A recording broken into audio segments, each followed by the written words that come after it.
Thank you for joining us for this episode of the Myopia podcast. Today, we're with Dr. Mark Bullimore. We're going to be talking about, is myopia a disease? Can it cause visual impairment, and why each diopter matters? Optometric Insights Media proudly presents the Myopia podcast, where we give you the latest myopia research, clinical topics, and industry insights. Make sure to subscribe to stay up to date on all of our awesome myopia content. And now to our host, a massive myopia manager himself, Dr. David Kading. Well, thank you for joining us for this episode of the Myopia podcast. I'm here with my good friend, Mark Bullimore. Mark has really been a leader in this world of myopia over the last 15, 20, 30 years, to date you, Mark. And Mark is, as many of you know, is a British-trained optometrist who has a PhD. He's been in the United States. He's spent a considerable amount of his time at Berkeley and Ohio State. He currently lives in Colorado.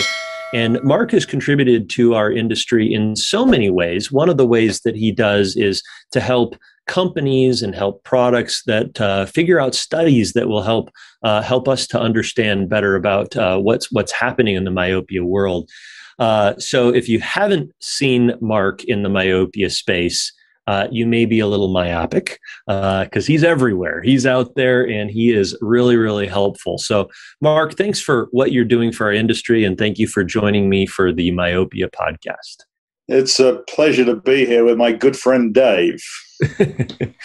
Well, absolutely. So, Mark, I want to actually talk with you quite a few times about quite a few topics, but I thought this would be a good scenario for us to have you take us through a little bit of where we've come in myopia. Particularly, let's talk a little bit about risk factors. Let's talk about, some things that we can do outside of just, orthokeratology and, soft multifocals to help slow things down and so forth. There's been a lot of studies on that. But let's talk a little bit about the disease of myopia and this concept that it's progressing, and what do we know about the causes of myopia progression? There was a lot there. Did you follow me? Yeah, that's about 30 minutes. You should take a breather, Dave, because you're not going to be talking much for the next half hour. So, well, I'll interrupt you. So, let's unpack a few things a bit at a time. The first thing that I think is important that you said is you described myopia as a disease. And when you and I were at school, not together, we probably were taught about myopia being a benign refractive condition that resulted in a lot of people coming through our practice doors. And we could correct it with spectacles, contact lenses, and obviously we both have seen refractive surgery become a significant player, or perhaps not as major a player as people anticipated. We've been able to manage it now for 20 years with overnight corneal reshaping, whether you call that orthokeratology or a CRT, to use one of the brand names. So there's been the refractive care element of myopia. And, it was there, much like presbyopia and astigmatism, just not as difficult to explain. So the real change in the last 20 years has been twofold. Up until 20 years ago, or even as recently as 20 years ago, we didn't have any good ways to slow the progression of myopia. Bifocals didn't work. Progressives didn't work or didn't work well enough. The only game in town really was 1% atropine, and that's not something that people found particularly palatable in terms of the side effects and needing to put kids into progressives and photochromics and rendering them unable to accommodate. Of course, if you're myopic, you can always take your glasses off. I know I do. So the big sea change of the last 20 years has been a better understanding of the underlying mechanisms, a huge, significant body of animal research that has really pointed us in new directions, but also been a really important underpinning for some of the clinical therapies. So what we have now that works that we didn't have 20 years ago is low concentration atropine, although we could argue what the concentration should be. Overnight orthokeratology that not only can temporarily reduce myopia, but it can also slow its progression. A whole host of contact lens options, one of which MiSight is FDA approved. And then maybe we won't have time to talk about it today, some spectacle solutions that really do work in a way that PALs and some other options probably don't. Now, somebody in industry once sort of paraphrased me and said, you don't have a market until you have a product. And I would say with myopia, when we couldn't do anything about slowing its progression, we tended to downplay it as a disease. Right. Now, because we have ways to treat it, we feel like it's okay to talk about some of the bad stuff that happens with myopia. Yeah. And I draw two analogies. One is dry eye disease. Dry eye disease became a big thing for optometry and eye care in general once we started to have FDA-approved drugs, but we also had technologies that would allow MGD to be treated by warming and expressing glands, okay?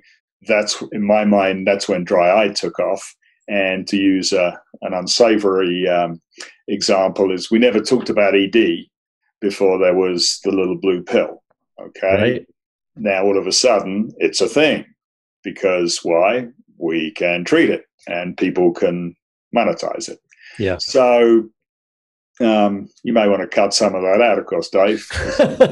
I actually don't think we need. I don't think we need to. But I think what you're saying is you don't have a disease until you have a solution, and that's because we don't necessarily want to really talk about it. Because what are you going to do about it, right? You're going to say to a kid, you're going to progress, become super nearsighted like your parents, and then you're going to develop, you're going to have 128 times risk of developing a retinal detachment when you get older if you're like your mom. So good luck to you. Well, what are we going to do about it, Doc? Nothing, right? Yeah, it doesn't really sort of ring the right way. Yeah.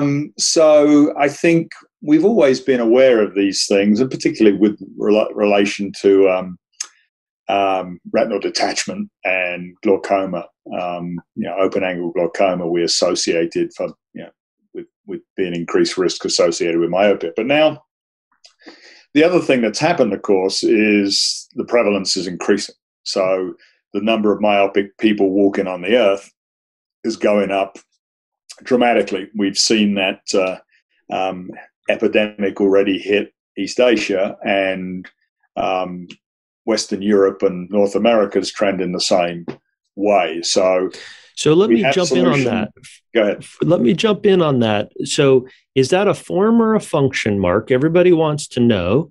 We know there's genetic components, but why is it more common now as a percentage than it was, 30, 40, 50, 60 years ago? Well, the genetics are there because, but in spite of a lot of effort, we haven't found a single gene for myopia. And with GWAS studies and other technologies I don't understand, we can still only account for maybe 10% of it. But myopia has a huge heritability, but that may in part maybe due to sort of shared intelligence, shared environment with your parents. For something to increase in its frequency, its prevalence so dramatically, there has to be an environmental component. I think everybody would agree on that. And undoubtedly, it's been urbanization and changing education strategies in the Far East that's led to that. And notice I'm passing my words very carefully, because whether it's studies in Singapore or Australia or the US, or China, it's been very difficult to find an association between myopia and near work. Okay. As clinicians, we jump to connections. It's like, well, the myopic eye is like the accommodating eye. It must be accommodation. Okay. So it must be the near work. But one thing that's come out of those large epidemiological studies is a strong association between outdoor time and less myopia. And we know from studies from Claire and Olson, Carla Zadnik and colleagues, that regardless of how many myopic parents you have, the less time you spend outdoors, the more likely you are to become myopic. So that's something we know about. Again, a common sort of... And the clinical pearl there is that we should be having children spend about 2 hours outside if possible, or the more the better. 2 hours on average a day is the magic number. And of course, there are, in a lot of the country, that's not an issue, okay? Because, it's warm enough, kids can go out during recess, they can play after school.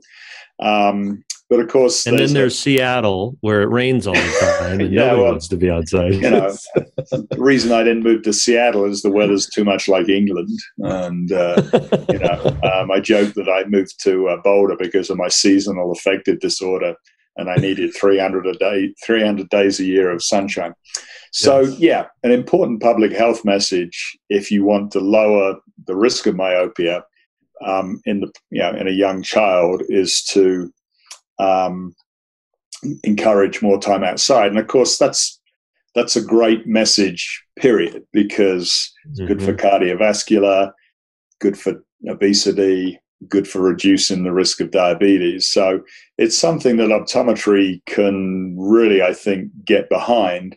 And it's something we can all do. If you're squirrely about doing ortho-K, if you're not ready for atropine, it's something anybody can do in their practice. In terms of counseling patients. And a parent will hug you if you say, they need to spend an hour less on the iPad and an hour more outside. Okay. Yeah. So Mark, the thing I always get about that though is, so you mean they need to look far away more and do less near work? So right? we know, or is it something about the chemicals that we're getting from the sun? Where does this come in? Could be dopamine, could be vitamin D, could be just pupil size. There could be a dioptric component of it that there's less. I mean, because I'm sitting here in front of my screen, which is about diopter and a half away, but I've got stuff in my peripheral vision that's further away. I'm looking out at mountains over the top of the screen. I've got a rich field, but it could be something, not only the diopters, but the contrast of diopters or the conflict of diopters between our field. So we know about the association with outdoor activity, but we don't really understand what's the secret sauce. Right. So, how does it work? It just does, damn it. Okay. And we also know from clinical trials where kids have been forced outside more or sent outside for recess in China, that it can reduce the incidence. Now, where it's unclear as to whether outdoor activity has any benefit is slowing the progression of myopia. And the body of evidence, the weight of evidence suggests that outdoor activity doesn't really slow progression. There are a couple of other studies that suggest it might. And the other thing that we know from several research papers is that there's a seasonal variation in myopia progression and in axial elongation. So the eyes of the child grow less during the summer and more in the winter, and there's greater myopic progression during those winter months. So there's some, I would call it indirect evidence that outdoor activity does have some benefit. And again, it's a great public health message. You might soft pedal it a bit more, but it's a good thing. Get away, put down the iPad, hide it, whatever the parent needs to do. I don't have kids, so it's a battle I don't have to fight. But get outside, good for your heart, good for your weight. Yeah. Your eyes. So, had an interesting read over a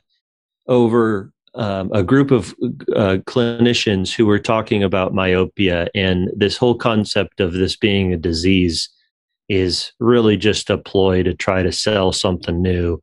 That really, is it that big of a deal? Is it something that really is going to be changing optometry, or is this just a new fad in eye care? Knowing that you don't have strong opinions on things, I wanted to ask your perspective on that. Well, I think the data, some of which we've published, is fairly compelling. So let me throw some statistics out there, okay? For every diopter more of myopia, your risk of myopic maculopathy later in life increases by about 60%. Your risk of posterior subcapsular cataract increases by 20%. Same for open-angle glaucoma, and your risk of retinal detachment increases 30%. That's for every additional diopter. So you can think about what we could save on the other side by controlling myopia. Now, those are diseases, many of which we can treat or manage, okay? You can manage glaucoma, you can take cataracts out, retinal detachment's relatively rare. When it comes to vision loss, the big baddie and the tidal wave that's coming is myopic maculopathy, because that will become a major cause of irreversible and untreatable vision loss, first in Asia and then in the West. I want to interrupt you because I want you to keep going. But if you have not seen this, a really impactful article, you published this, is why each diopter matters. So if you want a good read on why this is important, and Mark pointed this out, the 67%, the 30%, the 20%, the data, the maculopathy, 40%, just go and Google myopia control while each diopter matters, optometry and vision science. If that doesn't convince you, that culmination of all that research that you did, I almost to say brilliant, but I don't want to make your head any bigger than it is. But brilliant, a brilliant piece of work. I would highly encourage everybody to read that. So thank you for putting that together, by the way. You're Continue welcome. on. Sorry to interrupt you. Yeah, no problem. And, I'll come back to some caveats on that in a minute. Now, an even better paper that I think we've just published, and I was touting it on Facebook today because the final version's out there and it looks very pretty, is the risks and benefits of myopia control. So I don't want to talk about risks today other than the fact that they're much smaller in comparison to the benefits. But in that paper, we talk a lot about the diseases we just listed off, but we also look at visual impairment. And using data out of the Netherlands, we show that each additional diopter of myopia is associated with a 25% increase in visual impairment later in life. And by visual impairment, I mean 20/40 or worse, okay? Although if you choose any other criteria, it's the same. So forget about disease that you might be able to treat, but there seems a very strong association between the level of myopia and the risk of visual impairment. Now, an important caveat, of course, is some people online and elsewhere would say, well, I'm not going to believe that's all cross-sectional data. I'm not going to believe it until somebody does a longitudinal study and shows that if I control myopia by a diopter in a 10-year-old, there's a benefit down the road. Well, it's like, dream on. Okay, that study's never going to be done. It's tough enough to do 5 and 10-year studies. If you think about intervening in a 10-year-old and measuring the benefit in a 60 or 70-year-old, none of us are going to be around that long to do the study. So, the analogy I draw is, if somebody walks into your consulting room in Seattle and they're carrying a damp umbrella and their shoes are clearly wet, you really don't need to go outside to know that it's raining, okay? First, you're in Seattle, so the risk is high anyway. But that's enough evidence for you, right?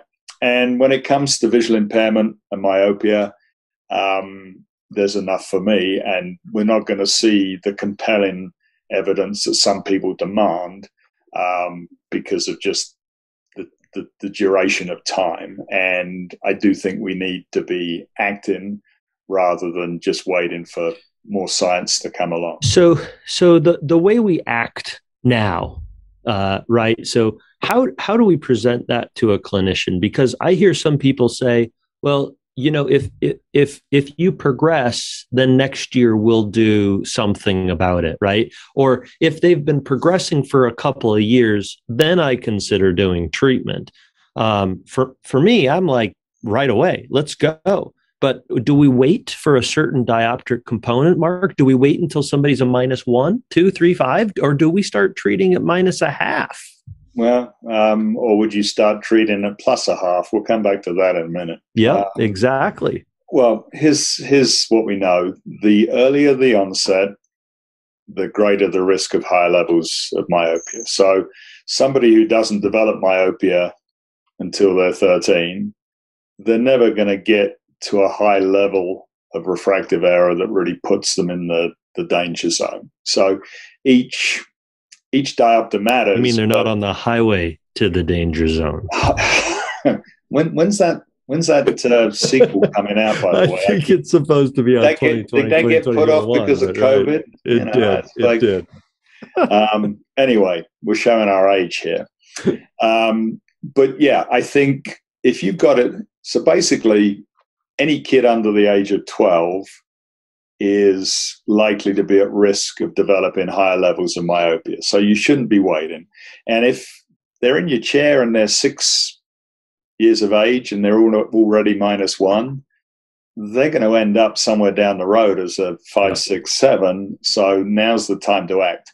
And let's face it, Dave, if you're myopic, you're going to progress. It's a rare bird that becomes a -1 myope as a child and doesn't progress. Okay. Yeah. And of course, it's a great winner in your practice if they are destined not to progress, because you can claim success, do your lap of honor for whatever you've done.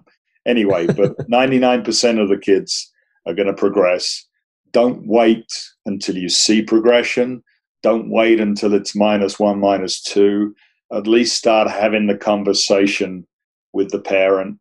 Pull up the BHVI calculator and show what their trajectory is likely to be based on their current age, their race, and their current prescription, and have the conversation.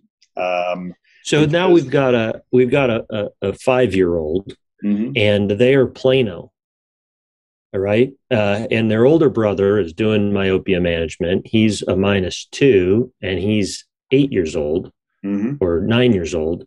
And mom and dad are -6 or 7. So are we waiting until a 5-year-old, or what are we going to do? Ding. You know, it's going to happen. Okay. That's that wet shoes, and that's the wet umbrella, right? It's going to happen. You know, it's 3 things so you what can do we do? How, as a clinician, how would you intervene in that patient? Well, it's remember, when it comes to treating, what we call that now, it's an accepted term. We call that premyopia. So at that age, and let's take a 6-year-old because that's where the data are strongest. If they have less than 3/4 of a diopter of hyperopia. Okay. Yeah. So 6-year-old plus 050, 5-year-old Plano, regardless of family history. The family history and the brothers has already influenced their risk. Okay. It's already had its effect.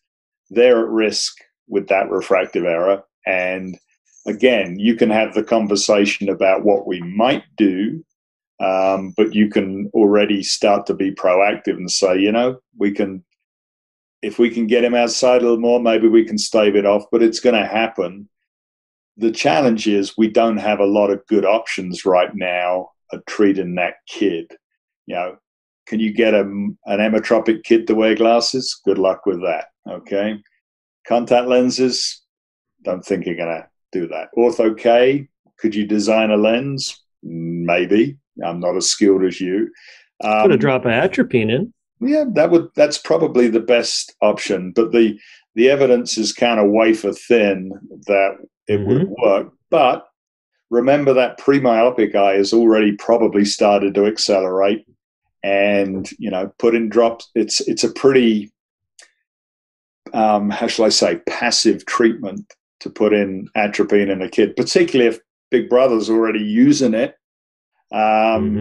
You know, just brush your teeth, put your drops in, or if the kid doesn't like doing the drops, wait till they're asleep. You know, put it on their eyelashes and just give them a little tug. That would, and again, I think if you've got motivated parents, you know, they'll be game. Particularly if you say, look, this is going to happen. The sooner we jump on it, the better the long-term outcomes that we can have. And, you know, I was talking with Justin Kwan the other day. So he and I overlapped at SCCO for a year. I knew him when he was in practice, and now he's with CooperVision. But he and his wife are both -10. Okay, and they've got a couple of little kids, and they're Asian. You know, it's going to happen. So he's already thinking, okay, what can we do? What should we do about this? So motivated parents, you know, you get to be the doctor, you get to have the conversation, you get to make the recommendation. But as I said, the evidence is a little thin, but I think it's, again, a reasonable inference that this, in a high-risk kid, is something you might want to consider. And one of the other sort of calculations I've recently done, when you look at rates of progression as a function of age of incidence, if you can delay, particularly in an Asian kid, if you can delay the onset by a year, that'll save you 3/4 of a diopter. Okay, kid needs to be in MiSight for 3 years to save 3/4 of a diopter on average. So a little bit of prevention is worth a whole lot of cure. So again, get in them early. And, you know, we talk about the epidemic of myopia. Okay, we can slow progression with all these fancy new technologies, but we're not going to lower the prevalence unless we intervene early and stop it even occurring, or at least delay it. So there's work to be done for everybody here. Yeah, absolutely. Well, we'll leave below a couple of things in the comments or in the show notes. The BHVI calculator, which is an incredible tool in the consulting room, as you would call it, or the exam room, as we would call it.